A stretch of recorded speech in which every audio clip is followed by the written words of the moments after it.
One morning when he arrived, Duck's whistle was out of order. They had worked late the night before, and his driver and fireman had used it to boil eggs for their supper. But something had gone wrong. The next morning, when he wanted to whistle, Duck found he could only make burpling noises. He was upset about it. "Never mind," said his driver. "It must be a bit of that egg which broke. We'll clean it out presently when we got time. Meanwhile, no one will mind." But Mike made rude remarks about it. "Please," mimicked Mike. "It's shocking. If engines can't whistle properly, they shouldn't try." "Then why do you?" asked Bert. "Why do I what?" "Try to whistle, of course." "Shut up. You're jealous."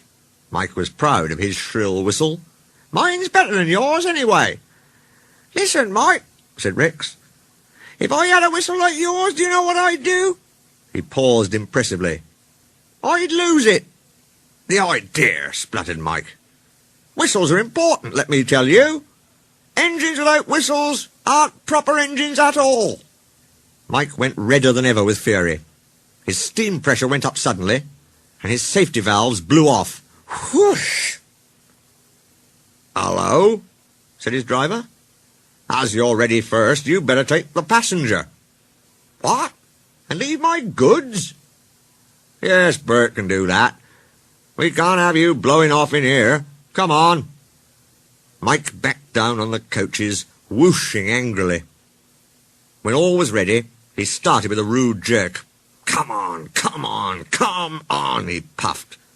"What's bitten him?" wondered his driver. "He doesn't like coaches, but he's never been as bad as this." Mike whistled loudly at the least excuse. They're jealous, he muttered as he bucketed along. I'll show 'em. "He's in a flaming temper about something," remarked his driver.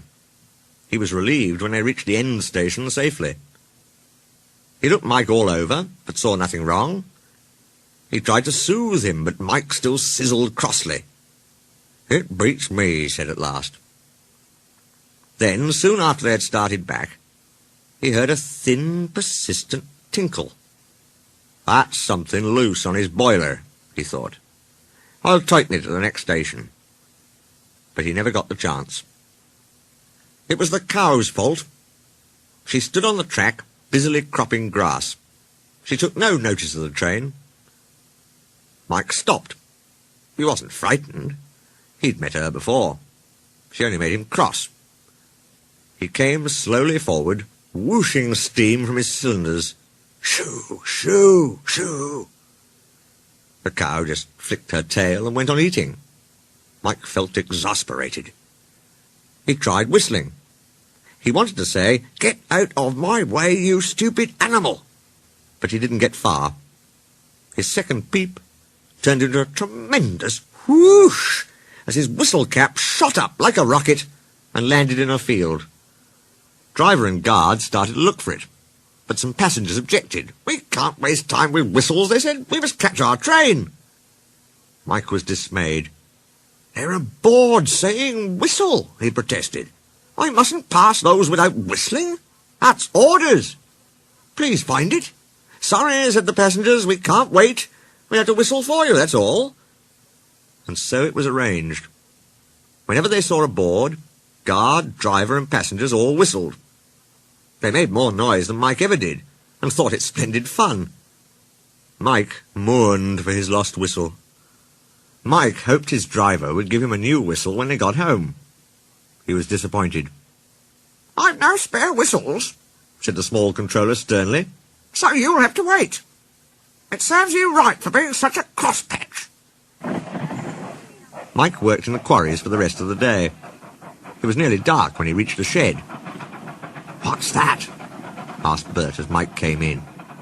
"Shh," whispered Rex. "Take no notice. It's an improper engine." "Why improper? He looks all right to me." "It's got no whistle." "Oh dear," said Bert. "How shocking. We don't approve of his sort, do we?"